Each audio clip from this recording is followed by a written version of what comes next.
에스겔 18장입니다. 또 여호와의 말씀이 내게 임하여 이르시되 너희는 이스라엘 땅에 관한 속담에 이르기를 아버지가 신 포도를 먹었으므로 그의 아들의 이가 시다고 하면 어찌 됨이냐. 주 여호와의 말씀이니라. 내가 나의 삶을 두고 맹세하노니 너희가 이스라엘 가운데에서 다시 이 속담을 쓰지 못하게 되리라. 모든 영혼이 다 내게 속한지라. 아버지의 영혼이 내게 속한 같이 그의 아들의 영혼도 내게 속하였나니 범죄하는 그 영혼은 죽으리라. 조금 뛰어넘어가서요. 19절.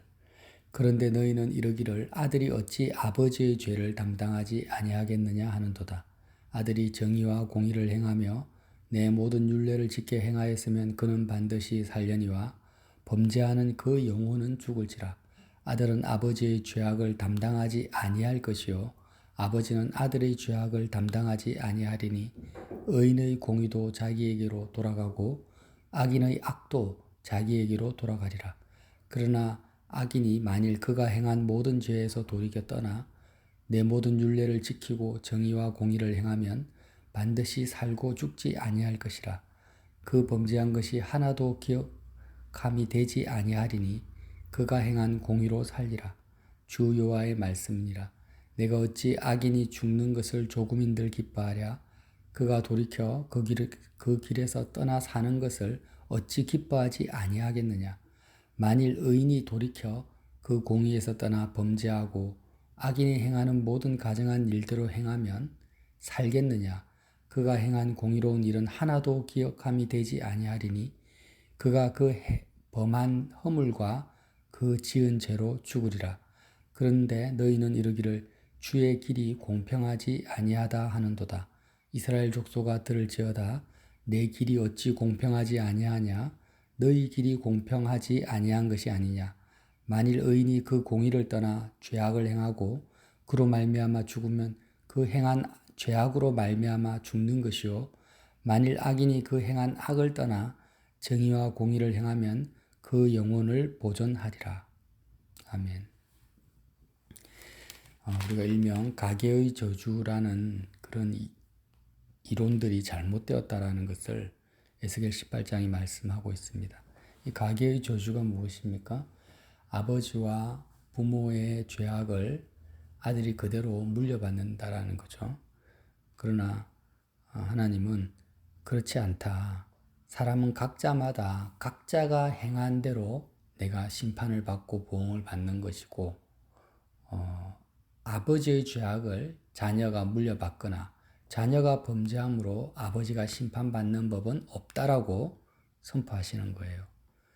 왜 이스라엘 땅에 이런 속담이 있습니까? 가계의 저주와 같은 속담. 속담이라는 것은 계속 사람들 사이에 이야기되어져 오는 아주 구전되어져 오는 생각과 관습을 포함하고 있잖아요.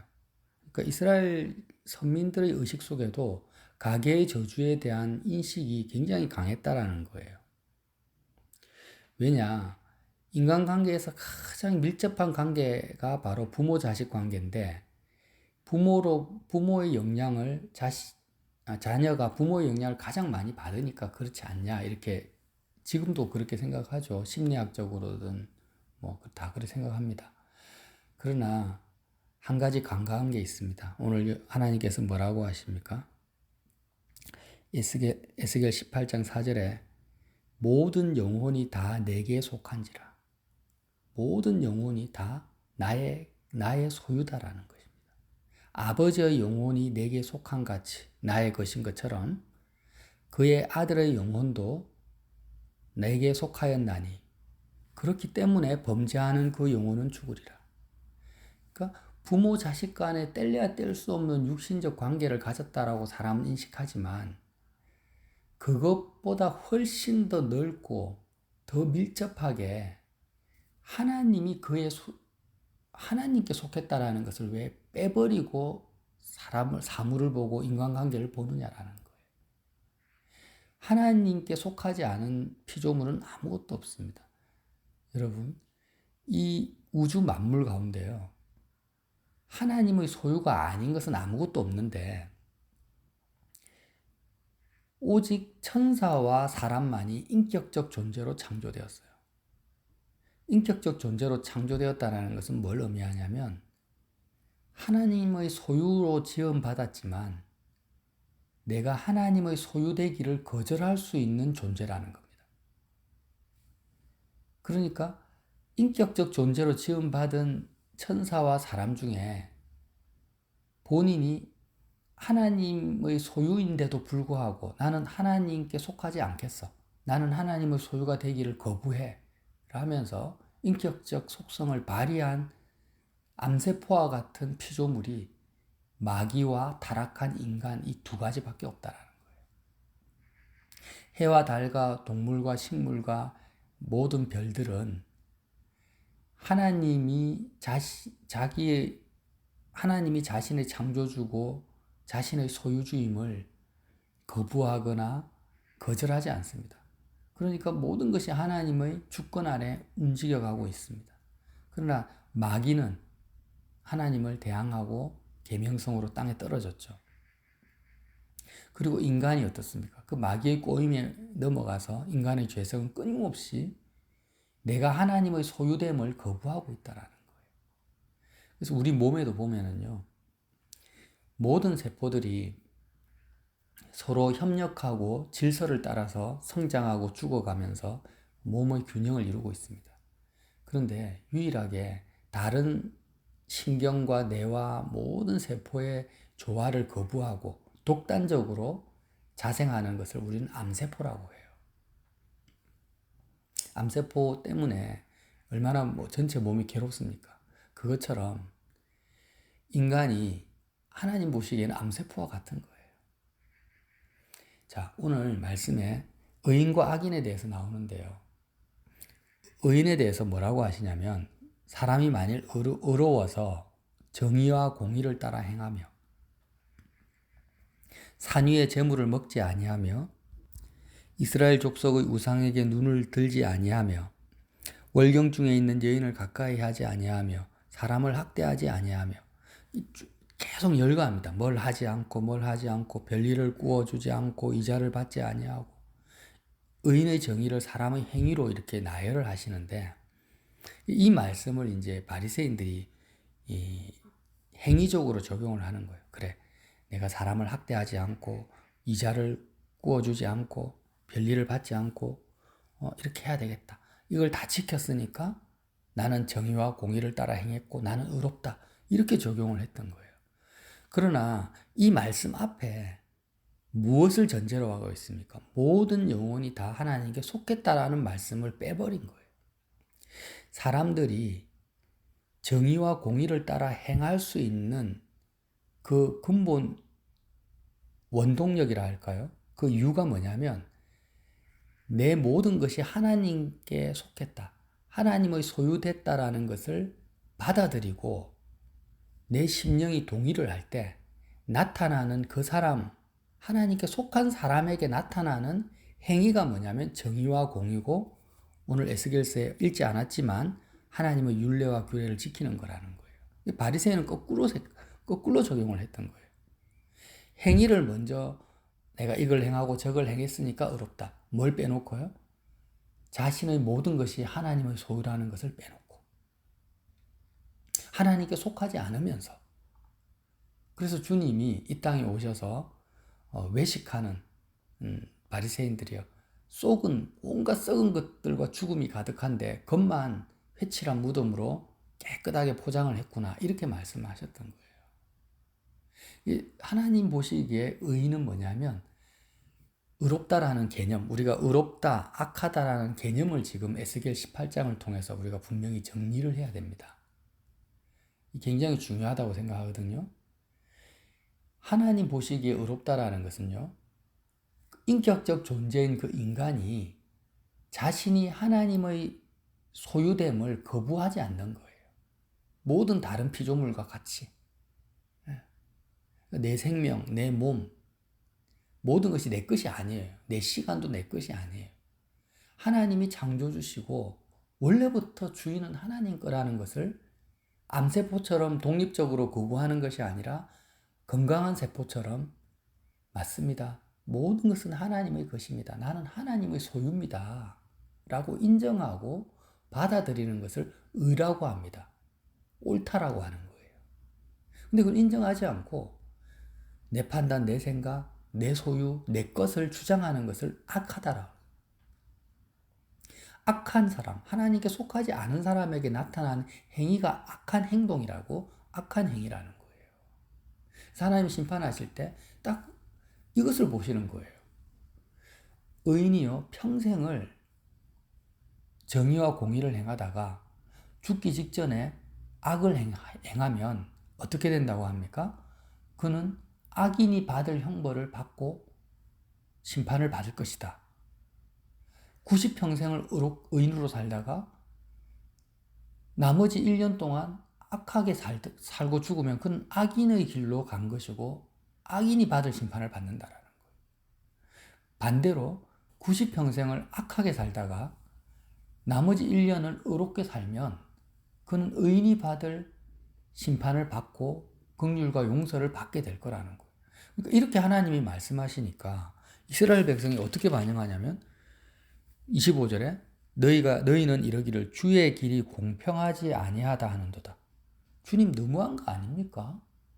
아니 평생을 의롭게 살다가 죽는 순간에 악을 행했다고 그거 어떻게 악인이 받을 심판을 받습니까? 또 평생을 악하게 살다가 죽기 전에 의를 행했다고 그거 어떻게 의인이 받을 상을 받습니까? 이 진짜 안 공평합니다. 이렇게 말을 한다. 이스라엘 족속아 들을지어다. 내 길이 어찌 공평하지 아니하냐. 너희 길이 공평하지 아니한 것이 아니냐. 그러니까 이게 바리새인적인 사고방식으로 사람의 행위적인 의와 악을 보니까 공평하지 않게 보이는 거예요. 뭐라고 했습니까? 나의 행위는 근본적으로 내 행위가 나오는 그 뿌리가 뭐라고 했습니까? 하나님께 속한 거예요. 의로운 것은 내가 하나님의 소유되는 것이 의로운 거거든요. 하나님의 소유가 되었기 때문에 의로운 행위가 나오는 것이고 내가 세상에 속하고 땅에 속했기 때문에 마귀에게 속했기 때문에 악한 행위가 나오는 거예요. 그래서 예수님이 이 땅에 오셔서 자신의 핏값으로 예수님의 생명의 값으로 하나님의 소유로 우리를 하나님의 소유 삼으시기 위해서 예수님의 생명값을 지불하십니다. 그걸 말하는 거거든요. 그러니까 악한 사람도 예수님을 통해서 예수님의 그 살과 피를 먹고 마심으로 하나님의 소유가 되면 그는 의로운 자가 되는 것이고 하나님의 소유가 됨을 인격적으로 인정하는 거 아닙니까? 근데 그렇게 하나님의 소유된 상태로 살다가 다시 하나님을 배반하고 완전히 하나님을 떠나서 세상에 속해져 버리면 그는 의로운 것이 아니라는 거예요. 그 사람에게 초점을 맞추고 사람의 행위에 초점을 맞추니까 죽는 순간에 악을 행했다고 그가 악인이 받을 심판을 받으니까 하나님이 참 공평하지 않다 이렇게 말하는데 그렇게 보면 안 된다라는 거죠. 오히려 그게 공평하지 않는 거죠. 이해가 되시죠? 그래서 이제 우리가요 오늘 하루도 우리의 삶을 볼 때 어디에서 악이 나오느냐를 한번 보세요. 내가 염려하고 근심하고 고민하는 모든 것이 악한 것입니다. 왜 악한 걸까요? 누굴 해코지 하는 것도 아니고 사기치는 것도 아닌데. 내가 염려하고 근심하는 모든 것이 내 거라고 생각하는 거예요. 예를 들면 내 몸이 아프다. 그럼 내 몸이 아프니까 내가 어떻게 해야 될까 하고 내가 근심하죠. 내 몸이 내 게 아니에요. 내 몸이 내 거라고 생각하는 게 뭐야? 악하다라는 거야. 모든 영혼이 내게 속했다. 모든 영혼이 너는 내 거다. 내 거를 가지고 왜 너가 고민하고 염려하냐? 내 소유니까 하나님이 이미 하나님은 고민할 필요도 없고 염려하지도 않으시죠. 전지전능하신 분이십니다. 그러니까 우리는 하나님의 소유니까 하나님만을 생각하고 하나님만을 기뻐하고 찬양하고 감사하고 하나님을 누리고 하나님만을 나의 소유로 삼고 살면 되는데 내가 염려하고 걱정하는 모든 것이 그 바탕이 어디에 있냐? 그게 악한 이유가 뭐냐? 다 하나님의 것이 아니라 내 거라는 전제를 깔고 있다라는 거예요. 그래서 때로는 욕심을 부리죠. 내 거를 더 많이 취하려고. 사람들을 볼 때도 마찬가지예요. 내가 내 자녀를 걱정한다. 내 자녀가 내 겁니까? 예, 내가 집값이 오르느냐, 뭐 떨어지느냐 때문에 막 스트레스를 받는다. 내가 사는 이 집이 내 겁니까?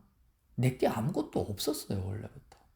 태어날 때부터 지금까지 원래 내 거로 주어진 것은 이 지구상에 아무것도 없었는데 사람이 너무나 악하기 때문에 다 자기 것, 또 부자를 부러워해요. 예, 부자들을 부러워합니다. 왜 부러워합니까? 저 사람은 많은 재물을 가지고 재산을 가지고 있다. 그 사람 재물이 그 사람 겁니까? 건강한 사람을 부러워하면 그 사람 건강이 그 사람 겁니까? 그러니까 이 세상의 모든 사람들이 비교하고 열등감을 가지고 경쟁하고 염려하고 두려워하는 모든 것이 다 어디에서 나오나요? 모든 영혼이 여호와의 것임을 인정하지 않는 그 악에서 나온다라는 거예요. 여러분, 참 우리 인생을 지금 어떻게 살고 있습니까, 도대체? 가계의 저주도 마찬가지죠. 내 자녀가 내 거라고 생각하니까, 나에게 속했다고 생각하니까, 내가 악을 행하면 자녀도 내가 받을 심판과 저주를 받겠구나, 이렇게 생각하는 거 아니에요. 내가 아무리 악을 행해도 자녀는 하나님의 소유입니다. 그렇다 해서 악을 행하라는 것은 아니에요. 단지 내가 부모로서 자녀에게 올바른 말씀과 복음을 전하지 못하니까 내가 이미 하나님의 심판을 받는 거나 마찬가지라는 거예요.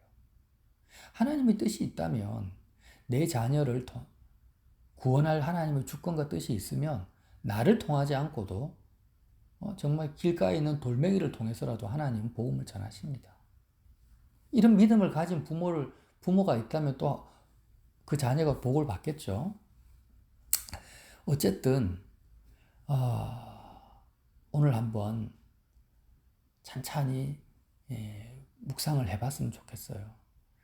예수님이 왜 나는 하늘로부터 내려온 양식이다, 내 살을 먹고 내 피를 마시라고 했는가? 예수님의 살과 피를 먹는다라는 의미가 그리스도의 죽음을 먹는 거잖아요. 예수님의 죽음을 왜 먹습니까? 음식은, 일용할 양식은 매일 먹어야 되고 매 순간 먹어야 되고 정기적으로 먹어야 됩니다. 그럼 예수님의 죽음을 왜 우리가 먹어야 됩니까? 십자가에서 왜 주님은 살과 피를 우리에게 주셨습니까? 우리의 죄악 때문에, 죄와 악 때문에 그래요.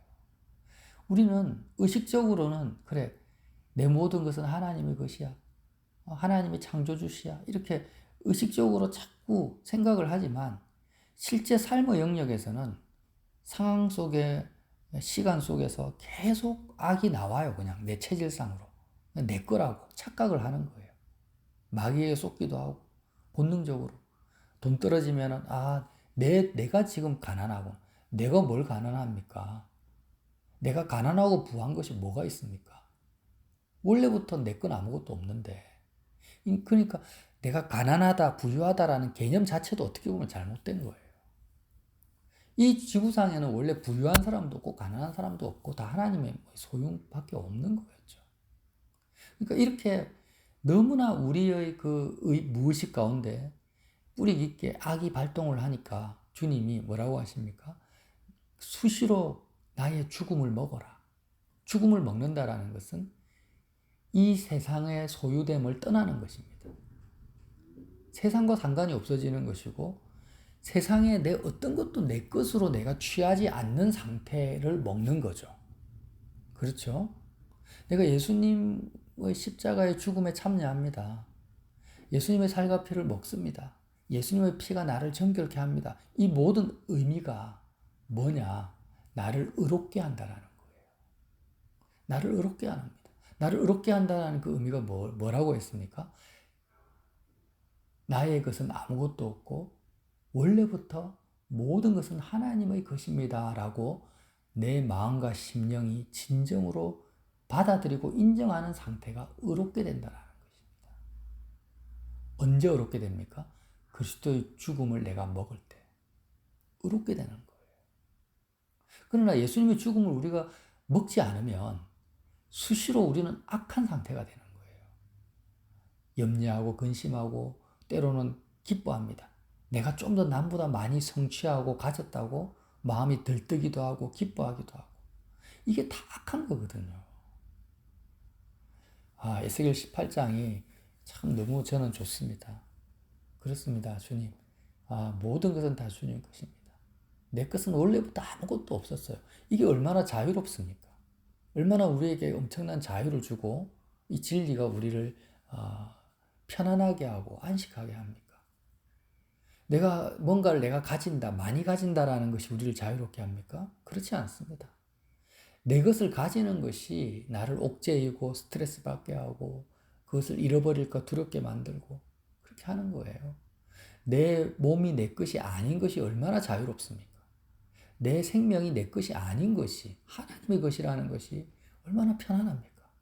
근데 사람들은 그렇게 하기를 싫어하는 거예요. 마치 스스로 무거운 짐을 지고 가는 인생길을 가는 어리석은 그런 죄악된 인생이라는 거죠. 예수님처럼요. 우리가 모든 것을 하나님의 소유로 돌려드리고 하나님의 주권을 인정하게 되면 우리는 그때 비로소 참된 평안과 안식과 천국을 누리게 되는 것입니다. 그 길이 뭐밖에 없습니까? 먹어야 됩니다.